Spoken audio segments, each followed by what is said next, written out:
네, 안녕하세요. 대한내과의사회와 의학 채널 비욘디가 함께 만들어가는 내 몸의 닥터 시간이 오늘 또 다시 돌아왔습니다. 저는 대한내과의사회 정보통신 부회장을 맡고 있는 이승원이고요. 지금 현재 분당에서 류마티스 내과 개원의로서 지역사회 의료 봉사를 하고 있습니다. 자, 오늘은요, 제가 그동안 아마 다뤄보지 않았었던 질병을 가지고 제가 여러분들을 찾아뵙게 된 것 같습니다. 병명은요, 류마티스성 다발성 근육통입니다.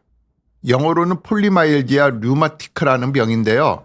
이게 옛날에는 상당히 드문 병이었는데 요새는 그래도 심심치 않게 보는 질병인 것 같습니다. 이 병명을 보면은요, 이게 류마티스성 다발성 근육통이다 보니까 환자들이 착각을 하는 경우가 있습니다. 제가 류마티스 다발성 근육통이라고 하면 환자들이 집에 가서 나 류마티스 관절염이래. 류마티스 관절염에 걸렸대. 그런데 사실은요, 이름만 흡사할 뿐이지 그 이 두 질환은 전혀 다른 질환입니다. 사실 이 질환은요, 의사들도 모르는 사람들이 많아요. 의사들도 모르는 사람들이 많기 때문에 다른 의사들한테 물어본다고 해도 충분한 답변을 받지 못하는 경우가 많습니다. 그래서 오늘은요, 제가 이 질병에 대해서 여러분들께 좀 알려드리도록 하겠습니다. 이 영어로는 이제 PMR이라고 그럽니다. 류마티스성 다발성 근육통인데요. 류마티스성 다발성 근육통은 근육과 관절에 염증이 생기는 자가면역 질환입니다. 그런데 관절보다는요, 근육통을 좀 심하게 유발을 합니다. 이게 생기는 원인으로는요, 우리 몸의 면역 체계가 실수로 자신의 근육과 관절을 공격해서 발생을 합니다. 면역 체계가 뭡니까?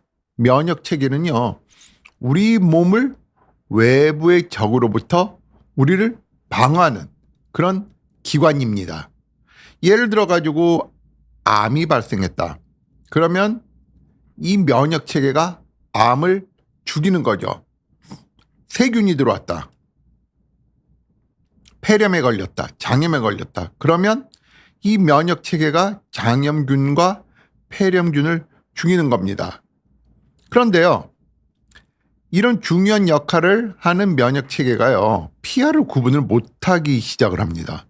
그래서 적이 아닌 우리 몸, 우리 기관을 공격을 하거든요.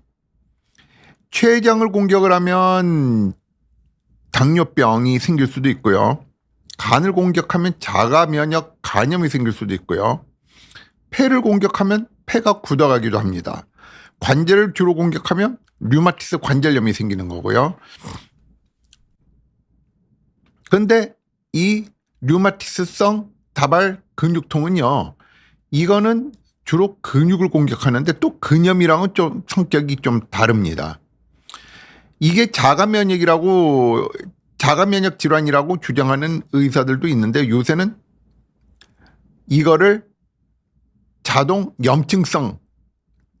염증성 질환이라고도 합니다. 자가 염증성 질환은요, 우리 몸을 공격을 하는 것도 아니고요. 그냥 이유 없이 면역세포가 발작을 일으키면서 염증 물질을 분비하는 질환을 자가 염증성 질환이라고 합니다. 자가 염증성 질환은 특정 기관을 목표로 하지 않고요.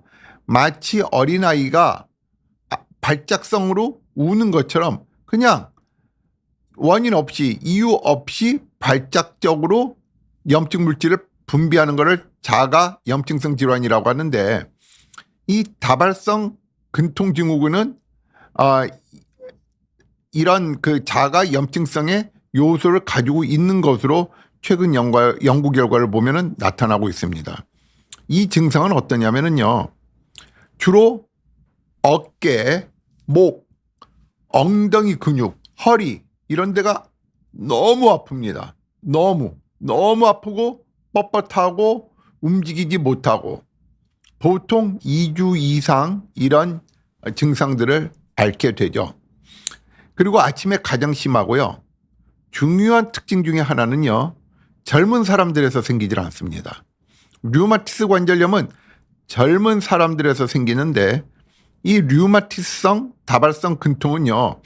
연세가 많으신 분, 최소한 50은 넘어가야 됩니다. 50이 넘고 보통 제가 보는 분들은 70이 넘으신 분들이 잘 생깁니다. 그러니까 70이 넘으신 어르신이 아이고 나 허리 아파, 목이 아파, 어깨가 아파, 아이고 비가 올려나, 이거는 류마티스성 다발성 근통이 아니고요. 진짜 아픕니다. 너무 아파서 일어나지도 못하고 뭐 너무 괴로워하다가 오는 경우가 많죠. 물론 원인 없이 갑자기 생기는 질환입니다. 그러면 어떤 사람들이 PMR에 류마티스 다발성 근통에 잘 걸릴까요? 첫 번째로 아까 제가 언급했지만 대부분 70대 이상의 어르신들이 잘 걸립니다. 이제 인구가 고령화되면서 제가 20몇 년 전만 하더라도 자주 못 봤는데 요새는 좀 가끔씩 좀 보는 것 같아요. 그리고요, 여성이 남성보다 훨씬 많이 생깁니다. 제 환자들도 남자들은 그렇게 많지 않은 것 같아요. 그리고요, 이게 이제 그 가족력이 있으면 위험도가 증가하는 걸로 돼 있고요. 백인들이 아시아인이나 흑인보다 더 흔하다고 알려져 있습니다. 그런데 우리나라 사람들도 요새 좀 보면은 이제 류마티스 다발성 근통이 조금씩 증가하는 것 같습니다. 그럼 원인은 어떻게 될까요? 원인은 아까도 말씀드렸지만 이거 원인 잘 모릅니다. 원인을 아직도 잘 모르고요. 여러 요인이 복합적으로 작용하는 걸로 추측을 하는데 아까도 이야기했지만요. 이 면역 체계가 PR을 구분을 못하고 그냥 자기 몸은 공격하면 안 되는데 자기의 근육과 관절 조직을 공격해서 염증을 일으키는데요. 아주 염증 수치가 되게 많이 올라가게 됩니다. 피 검사를 해보면 CRP나 ESR이 많이 올라갑니다. 그 다음에요. 바이러스 감염 후에 걸리는 경우들이 많습니다. 그래서 코로나도 제 생각에 영향을 미치는 것 같고요. 감기 걸리고 나서 류마티스 다발성 근통에 걸리는 사람들도 좀 많이 보게 됩니다. 그래서 이 바이러스가 감염이 되면 바이러스가 근육과 관절을 공격을 해서 류마티스 다발성 근통이 생기는 게 아니고요. 우리 면역세포가요. 들어온 바이러스를 하나하나 죽이다가 다 죽이고 나서 면역세포가 해야 될 일이 뭘까요? 자, 우리나라 예를 드는데요. 우리나라 군대가 적과 싸우고 나서 북한이 침범을 해서 같이 전투를 했어요. 전쟁을 했어요. 그리고 우리나라 군인들이 이겼습니다. 우리나라 군대가 이겼으면 군인들은 어디로 가야 될까요? 제대를 하든지 부대로 복귀를 해야 될 거 아닙니까? 그런데요, 이 군인들이 복귀하거나 제대하지 않고 민간인들을 향해서 총을 쏘고 포탄을 쏘는 거, 그런 현상이 우리 몸에서 일어나는 겁니다. 그래서 이런 바이러스들이 자가 면역 질환을 일으키는 방아쇠라고 합니다. 원인은 아니고요. 방아쇠 역할을 할 수가 있습니다. 그 다음에 이제 유전적인 소인이 있는 걸로 돼 있어요. 이 이야기는 좀 복잡한데 HLA DR 숫자 4, DR4 유전자가 있는 사람들이 이런 류마티스성 다발성 근통에 더 잘 걸리는 걸로 돼 있습니다.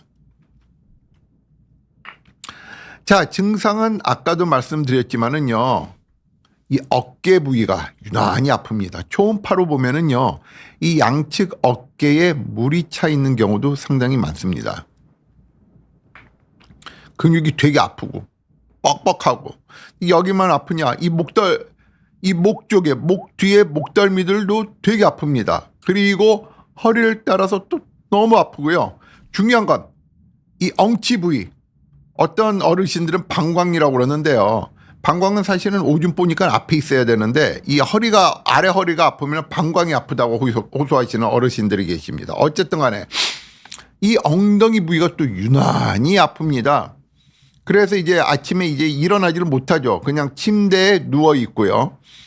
그리고 이제 어깨가 아프니까 뭐 팔을 들거나 팔을 움직이기 힘들고요. 그리고 너무 아파요. 너무 아픕니다. 사실 저한테 올 때 환자분들이 이 병은 류마티스 다발성 근통 같다. 빨리 이승훈 원장을 찾아가자. 류마티스 내과 전문의 이승훈 원장을 찾아가자. 이래서 오는 환자들은 없습니다. 이 병원, 저 병원 다 찾아다니다가 피검사를 했는데 염증이 높고 류마티스 관절염의 소견이 또 피검사에서 안 나타나니까 의사들이 아리까리 해야 하거든요. 야, 이거 무슨 병이지? 참 힘들다. 막 이러면서 이제 치료를 하다가 잘 모르니까 이제 저한테 의뢰를 보내는 경우들이 제일 많습니다. 그래서 그러다 보니까 이제 몇 주가 지나고 환자가 너무 괴롭다 보니까 피로감뿐만이 아니라 식욕이 떨어지죠. 그러니까 체중이 떨어집니다. 체중이 떨어지고 아주 미열도 동반됩니다. 피로감이 생기고 근육통이 생기면서 식욕 부진이 있고 몸무게가 빠지고 미열이 동반되는 질환이 또 하나 있죠. 뭘까요?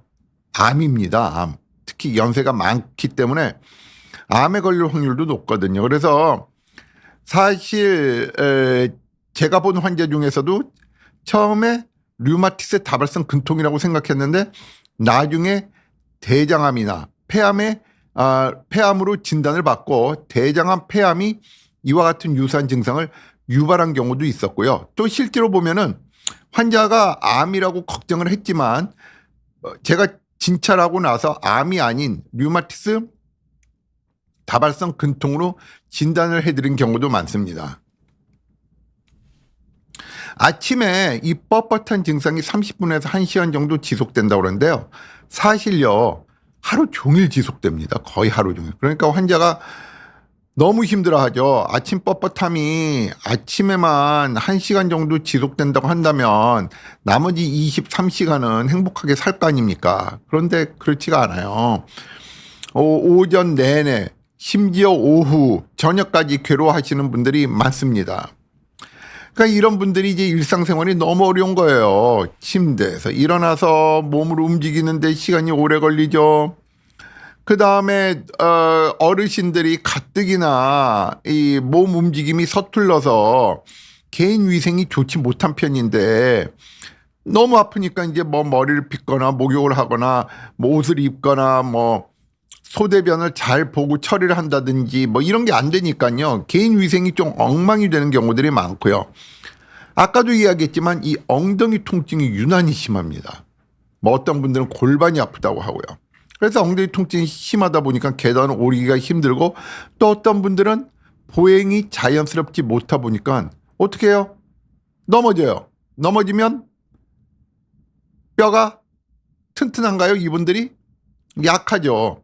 약하니까 골절도 잘 생기게 됩니다. 이 진단과 검사를 보겠는데요. 이 류마티스 다발성 근통은요. 혈액 검사로 딱 진단을 내릴 수 있는 우리가 바이오마커가 없습니다. 바이오마커라는 건 뭐냐면 우리 B형 간염에서는 B형 간염 바이러스가 우리가 바이오마커가 되는 거고요. C형 간염에서는 C형 간염 바이러스가 바이오마커가 됩니다. 류마티스 관절염에서는 항CCP 항체나 류마티스 인자가 바이오마커가 되고요. 우리 루푸스에서는 이제 항액 항체, 항 DNA 항체, 항 SM 항체 뭐 등등이 이제 바이오마커 등등의 바이오마커가 특정 질병을 진단할 수 있는 도움을 주는데요. 이 PMR은 딱 맞는 바이오마커가 없습니다. 그러니까 이 제일 중요한 거는요. 환자의 병력을 잘 들어야 됩니다. 환자의 증상을 잘 듣고 그다음에 진찰을 잘 하고요. 그다음에 피검사를 하는데 피검사를 하면서 다발성 근통 류마티스성 다발성 근통과 유사한 질환들을 모두 배제해야 됩니다. 거기에는 해당되는 게 류마티스 관절염도 있고요. 아까도 이야기했지만 암이 있을 수 있고요. 갑상선 질환도 또 통증을 유발합니다. 갑상선 기능 저하증도. 그리고 루푸스와 같은 혈관염도 비슷한 증상을 나타나고요. 그리고 섬유근통 증후군도 이거랑 비슷한 증상을 유발합니다. 그리고요, 우리가 이제 척추 관절염이라고 해서요, 이 HLA-B17이 특징적으로 잘 나타나는 병이 있는데, 척추 관절염 또한 노인들에서 나타나는 경우에는 류마티스성 다발성 근통과 아주 유사한 증상을 보이기도 합니다. 그리고 이제 우리가 영상 검사를 시행을 할 수 있겠죠. 아까도 이야기했지만 이 류마티스 다발성 근통 환자분들은 이 어깨에 물이 차 있는 경우들이 많습니다. 어깨 관절에. 그래서 초음파로 어깨 관절을 봐서 물이 차 있다면 류마티스성 다발성 근통을 우리가 강하게 의심을 할 수 있겠죠. 그리고 또 하나는 류마티스 다발성 근통은요, 측두 이 머리 옆을 지나가는 혈관염이 잘 생깁니다. 우리가 그걸 거대 세포 혈관염이라고도 부르고요. 측두 동맥염이라고도 부르는데 어쨌든 간에 이쪽 혈관에 염증이 잘 생기면서 통증, 두통, 또 이게 귀 쪽으로 해가지고 이렇게 턱 쪽으로 내려오면서 턱의 통증, 그 다음에 입을 벌리기 힘들다든지 이런 증상들을 유발을 합니다. 그래서 이런 증상들이 같이 동반된다면 측두 동맥염, 그러니까 머리 양쪽을 지나가는 동맥을 초음파로 봐서 진단을 내릴 필요가 있고요. 이런 혈관염이 있게 되면은 좀 위험할 수 있습니다. 좀 위험할 수 있기 때문에 좀 큰 병원에 가서 추가적으로 검사를 해보고 치료를 받아야 됩니다. 아까도 이야기했지만은 이 류마티스성 다발성 근통과 비슷한 양상을 나타나는 질환들이 많습니다. 류마티스 관절염도 그렇고 섬유근육통도 그렇고 강직성 척추염, 척추관절염 등등이 비슷한 증상을 나타내기 때문에 이 질환들에 대한 감별이 필요합니다. 이 류마티스 다발성 근통에 대한 치료법에 대해서 좀 알아보겠습니다. 저희 류마티스 내과 영역에서 보는 질병들은요, 솔직히 말하면 완치시키기가 어렵습니다. 완치가 되는 경우가 많지 않습니다. 대부분 관리라고 우리가 표현을 하는데 더 이상 질병이 진행하지 않고 질병이 합병증을 일으키지 않고 질병이 사고치지 않게끔 하는 게 치료의 목표입니다. 예를 들어 가지고 우리가 어느 도시에 범죄자가 있다면 범죄자들을 범죄를 저지르기 전에 사전에 감옥에 집어넣는 게 가장 좋은 방법이겠지만 그렇게 할 수는 없잖아요. 그냥 범죄자들이 다시 재범을 하지 않고 범죄자들이 범죄에 쉽게 넘어가지 않도록 감시하고 그리고 어떤 재활 프로그램을 만들어주고 이런 방법밖에 없는 것처럼 저희 류마티스 내과 영역에서도요. 이 류마티스 질환들은요. 완치는 쉽지는 않고요. 그냥 관리를 하면서 우리 신체에 문제를 일으키지 않도록 하는 것이 치료의 목표인데 이 류마티스성 다발성 근육통은요. 다행히 완치가 잘 됩니다. 물론 재발도 잘 되는데 재발되는 경우도 많지만 완치가 잘 됩니다. 그래서 보통 1, 2년 안에 완치가 되는데 문제는 그 완치를 시키기 위해서요. 이 스테로이드 약물을 우리가 써야 됩니다. 근데 이 스테로이드 약물을 우리가 저용량을 쓰느냐? 저용량을 쓰는 게 아니에요. 우리들이 못해도 3알, 더 나아가서는 뭐 6알, 8알 이렇게 쓰게 됩니다. 그러다 보니까 스테로이드 약물의 부작용이 나타나게 되죠. 스테로이드는요, 진통제가 아닙니다. 염증을 가라앉히는 치료제입니다. 치료제인데도 불구하고 이 약은 많은 부작용들을 수반합니다. 첫 번째로 골다공증이 있고요. 또 살이 찝니다. 살이 찌고. 세 번째, 당뇨병이 잘 생깁니다. 당뇨병이 잘 생기고, 네 번째 면역을 억제를 하기 때문에 많은 병균에 취약하게 됩니다. 또 백내장이 잘 생깁니다. 안압이 올라갈 수 있어서 녹내장을 악화시킬 수도 있습니다. 뿐만 아니라 불면증을 유발을 할 수도 있습니다. 이렇게 여러 부작용이 있는데도 불구하고 어쩔 수 없이 쓰는 이유는 이 스테로이드가 류마티스성 다발성 근통의 가장 기본이 되는 치료제이기 때문입니다. 그래서 사실 의사들도 이러한 스테로이드의 부작용을 줄이기 위해서 다른 약들을 같이 쓰고 있습니다. 보통 제가 잘 쓰는 약은 이제 메토트렉세이트라는 약입니다. 이 메토트렉세이트라는 약을 같이 쓰는데, 이 메토트렉세이트를 쓰면은 이제 스테로이드 양을 상대적으로 좀 줄일 수가 있겠죠. 그러면서 이제 스테로이드로 약이 되는 부작용도 줄일 수가 있습니다. 그래서 같이 사용을 하고요. 이 메토트렉세이트도 또 부작용이 있습니다. 흔하지는 않지만 간독성이나 폐독성들이 있을 수 있기 때문에 이 메토트렉세이트를 먹는 경우에는 3개월에 한 번씩 이제 피 검사를 해주는 게 좋습니다. 그 외에 이제 단백질 약물인 생물학적 제제가 있습니다. 특히 인터루킨 6, IL6, IL6이라고 부르는데요. 인터루킨 6 억제제가 이 류마티스 다발성 근통에 효과가 좋습니다. 그러면 아니 생물학적 제제 IL6 억제제를 같이 쓰면 될 거 아니냐 이렇게 물어볼 수 있는데요. 문제는요. 이 생물학적 제제는요. 한 달 사용비가 100만 원씩 합니다. 그렇기 때문에 정부가 좋아하지를 않아요. 그래서 생물학적 제제는 1차 약으로 분류가 안 되어 있습니다. 이 약은 지금 우리나라에서도 공식적으로 허가가 나 있지는 않고요. 이 약을 쓰려면은 결국은 환자분이 본인이 돈을 내야 되는데 이게 부담이 크기 때문에 실제로 저도 임상 현장에서 생물학적 제제를 써본 경험이 한 번도 없습니다. 더구나 이제 이런 병을 앓고 있는 분들이 대부분 어르신들이잖아요. 70 넘으신 분들이 경제적으로 여유가 있는 분들이 또 많지 않거든요. 그래서 이 생물학적 제제는 교과서에 나와 있긴 하지만 실제로 임상 현장에서는 쓰이는 경우가 없습니다. 그리고 또 하나 중요한 거는요. 이 병은요. 이제 스테로이드를 쓰게 되면은 증상이 확 좋아지거든요. 그러니까 할머니들이 갑자기 약을 확 끊어버립니다. 확 끊으면 또 이 병이 확 재발합니다. 그래서요.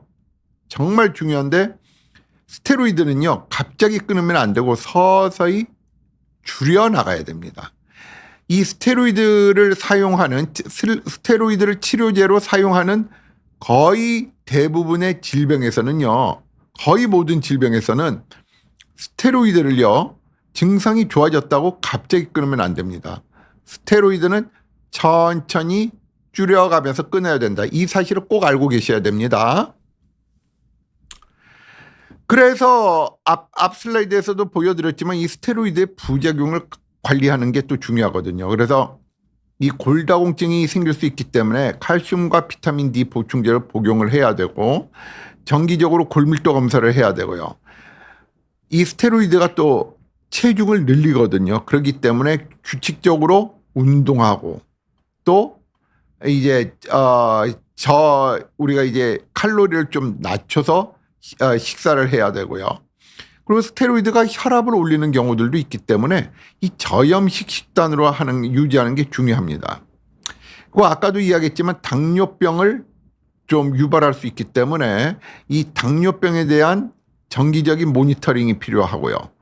이 당 섭취를 좀 제한을 해야 됩니다. 또 스테로이드가 면역을 떨어뜨린다고 그랬잖아요. 그렇기 때문에 성인에서 필요한 예방접종은 모두 다 규칙적으로 맞아줘야 됩니다. 아까 이야기했었던 측두 동맥염에 대해서 한번 말씀드리겠습니다. 류마티스성 다발성 근통 환자의 한 10에서 20%에서 이 측두 동맥염이 동반하는데 이게 두피와 이제 눈으로 가는 혈관입니다. 여기에 이제 염증이 발생을 하는 거죠. 그래서 갑작스럽게 시력 저하나 또는 심한 두통이 있거나 씹을 때 턱이 턱 통증이 있다든지 두피를 만졌을 때 통증이 있다면은요, 이거는 좀 응급실까지 가야 할 아주 중대한 증상입니다. 그래서 이런 경우에는 스테로이드를 더 올려서 과감하게 치료를 해야 됩니다. 감사합니다. 흔하지 않은 질병이지만 오늘은 제가 좀 종종 보는 이 류마티스성 다발성 근육통에 대해서 여러분들과 함께하는 시간을 가졌습니다. 자, 지금부터는요, 제가 한 20여 분 동안 제가 내과 전문의이고 또 류마티스 내과 전문의이다 보니까 이쪽 영역에 관련된 질문들을 받아보도록 하겠습니다. 자,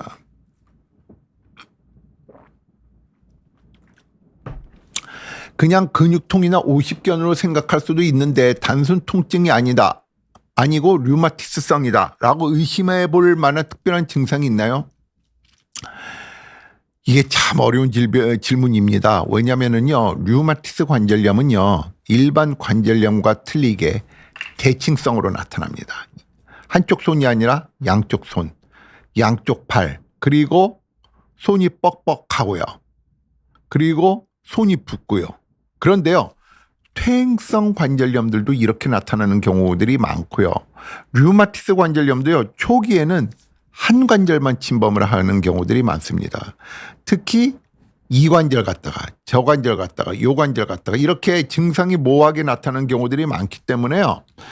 이게 일반적으로 우리들이 흔히 이야기하는 일반적으로 의심해 볼 만한 특별한 증상은 일반적으로 의심해 볼 만한 증상은 있지만 그 특정 질환 류마티스 관절염과 관계되어 있는 고유의 특별한 증상은 없습니다. 그래서 걱정이 되신다면 병원에 가서 이 검사를 받아보면 되니까 너무 걱정하시지 않으셔도 됩니다. 다음은 믿음으로 님의 질문입니다. 류마티스성인지 아닌지 그걸 어떻게 확인하죠? 아까 제가 설명드렸죠. 혈액 검사와 의사의 진찰 그리고 초음파, 엑스레이 등의 영상 검사를 통해서 확인을 할 수 있습니다. 혈액 검사로 염증 수치만 봐도 알 수 있는 건가요? 아니면 추가로 다른 검사를 해야지 류마티스성 다발성 근통으로 진단을 하나요? 좋은 질문입니다. 저희들이 염증 수치만 보면 안 되고요. 아까도 말씀드렸지만 이 류마티스성 다발성 근육통과 유사한 특징을 나타내는 질병들이 많습니다. 그 질병들을 배제를 해야 됩니다. 그 질병들이 아니라는 것을 입증을 해야 됩니다. 그렇기 때문에 여러 혈액 검사를 해서 그 다른 질병이 아니다라는 것을 입증한 다음에 류마티스성 다발성 근육통의 진단을 내리게 되는 겁니다. 다음 질문 좀 볼까요? 자, 봉골레 불닭님의 질문입니다. 약을 복용하면 보통 얼마 지나야 통증이 확실히 좋아지나요? 효과가 없으면 다른 치료법으로 넘어가야 하나요? 이 류마티스성 다발성 근육통은요, 스테로이드를 쓰면은요, 정말 빨리 드라마틱하게 좋아집니다. 환자가 너무 행복해합니다. 의사로서 환자를 진료를 하면서 이렇게 의사로서 뿌듯함을 느끼는 질병도 사실 많지 않은 것 같습니다. 하지만 동시에 또 저 같은 경우 많은 경각심과 걱정을 가지고 보게 되거든요. 그 이유는 스테로이드가 가지고 있는 고유의 부작용 때문입니다. 그래서 이제 제가 신경을 쓰고요. 그 다음에 이제 효과가 없으면 다른 치료법으로 넘어가야 하나요? 효과가 없으면 당연히 다른 치료법으로 넘어가야죠. 그런데 다행히 스테로이드와 메토트렉세이트를 쓰면 저 같은 경우는 다 조절이 잘 되었었던 것 같아요. 그렇게 한 1년 정도 쓰다가 약을 끊고 환자분께서 이제 행복하게 일상생활로 돌아가는 걸 봤었기 때문에 다른 치료법으로 넘어간 적은 사실 없었습니다. 그 다음에 이제 소나무님의 질문인데요. 이 63세 여성으로 4년 전 우연히 검진을 하다가 정밀 검사로 자가 면역 검사를 했는데 항액 항체가 1대 1280, 항 DNA 항체, 항 센트로미러 항체가 양성이고 레이노 증상이 있다고 합니다. 레이노 증상이라는 거 뭐냐면은요, 손가락 끝이 하얗게 질리는 겁니다. 진짜 하얘집니다. 그냥 내 손가락이 차가워, 시려워 이 정도가 아니라 손가락이 정말 하얘지고요. 이런 증상이 자꾸만 반복되면은요, 혈액순환이 안 되니까요, 손가락이 진짜 썩어버릴 수 있습니다.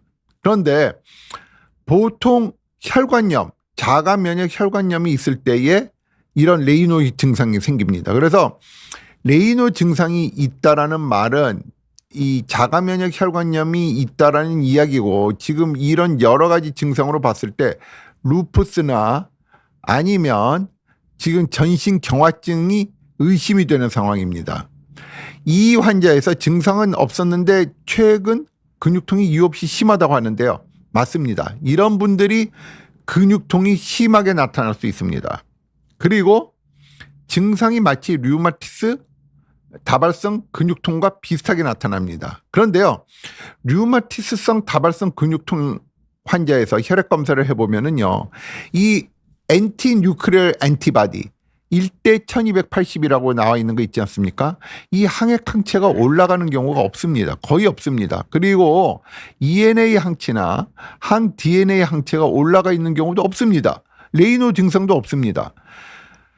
저희들은요, 환자가 관절염이 있고 레이노 증상이 있다고 그러면 상당히 경각심을 가지고 아주 신경을 곤두세우고 열심히 보게 됩니다. 아주 좀 문제가 있다는 걸 시사하는 소견이거든요. 그런데 류마티스성 다발성 근육통 환자에서는 레이노 현상이 없습니다. 그래서 연관이 있다고 이야기할 수는 없겠습니다. 다음 질문 좀 볼까요?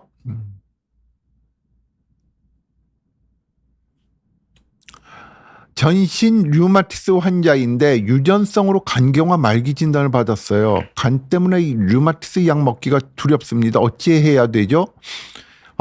정말 읽는 저도 마음이 답답합니다.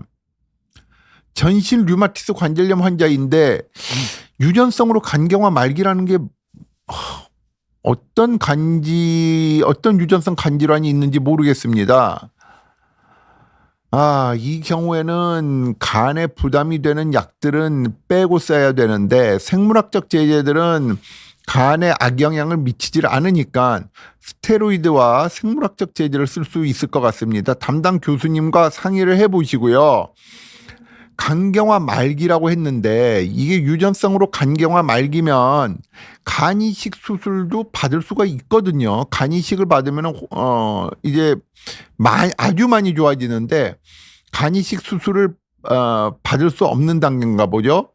어쨌든 전신 류마티스 관절염 환자인데 간경화 말기라고 한다면은요, 이 경우에는 생물학적 제제와 그 다음에 스테로이드를 좀 써볼 수 있겠습니다. 그 다음에 불행한 바나나님의 질문입니다. 이탈리아에 있는 31살 아들이 이틀 동안 쇼파에서 이제 지내다가 일어났는데 정신 잃고 같이 사는 친구가 깨워 일어났다고 합니다. 이틀 동안 정신을 잃었었나 봐요. 쇼파에서. 4년 전 집에서 같은 일이 있었고 그 뒤로는 요 근래 비타민을 먹어도 피곤하다고 하더니 일이 생겼네요. 검진 시 혈압이 대략 115에 75 정상이라는데 본인이 검색해보니 기립성 저혈압이 의심된다고 합니다.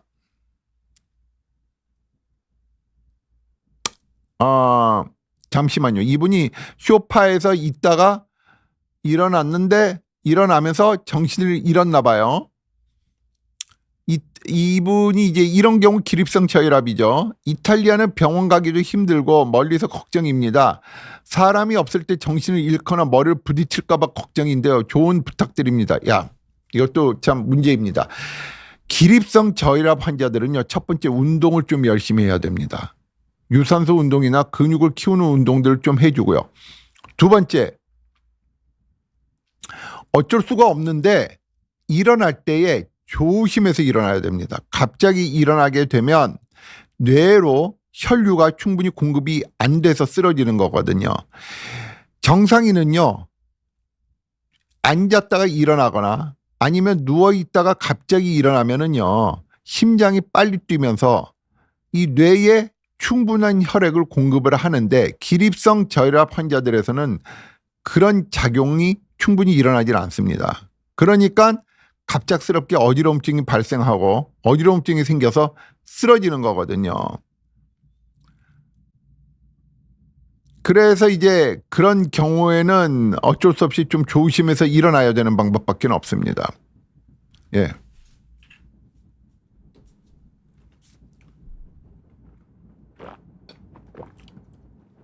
KKS450님께서 질문을 주셨는데, 류마티스 검사는 정형외과에서 하나요? 아닙니다. 이거는 류마티스 내과에서 하는 게 좋습니다. 요새는 류마티스 내과 의사들이 많아서요, 검색을 하면 쉽게 류마티스 내과를 찾을 수가 있습니다. 다음 질문 좀 볼까요? 다음 질문이 1년의 반은 근육통으로 일상이 힘든데 혹시 연관이 있을까요? 제 생각에는요, 먼저 연세를 좀 물어보고 싶은데요. 젊다면 류마티스성 다발성 근통의 가능성은 낮습니다. 대신 섬유근통 증후군 이런 병일 가능성이 높습니다. 그래서 한번 병원에 가서 진찰을 받아보시기 바랍니다.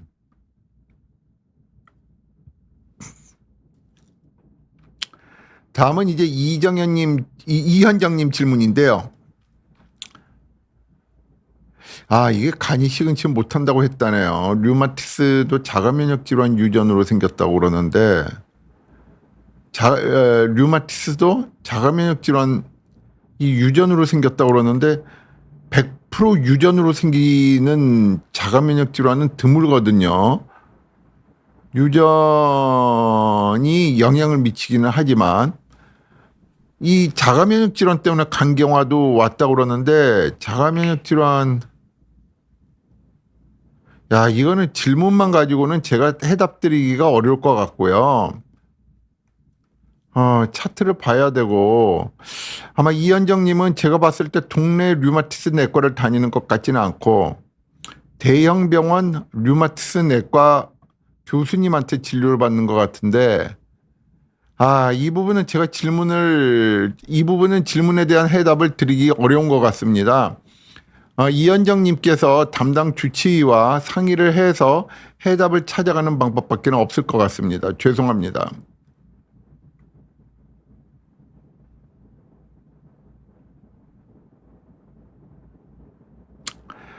자, 10분 정도 남았지만 질문이 없어서 주말 토요일 질문이 있습니다. 약 복용 우유빛깔 찰나나 님께서 질문을 주셨는데요. 약 복용 중일 때 정기적으로 어떤 혈액 검사를 해야 안전한가요? 좋은 질문입니다. 일단 간, 신장, 그 다음에 골수 기능을 봐야 됩니다. 기본적인 검사들입니다. 골수 기능엔 백혈구 수치, 혈소판 수치, 백혈구, 적혈구, 그 다음에 혈소판 수치를 보게 됩니다. 그래서 간, 신장, 이런 골수 기능, 그리고 알부민 수치라든지 또는 이제 총 단백질, 그리고 소변 검사를 좀 같이 해주면 좋을 것 같습니다. 자, 늦은 밤, 주말, 소중한 시간에 저와 함께 해주신 한 분 한 분께 감사를 드리면서요. 저는 이제 물러가고, 다음에 더 좋은 내용을 가지고 여러분들을 찾아뵙도록 하겠습니다. 늦은 밤까지 해주신 분들 정말 감사드리면서요. 행복한 주말 보내시기 바랍니다. 감사합니다.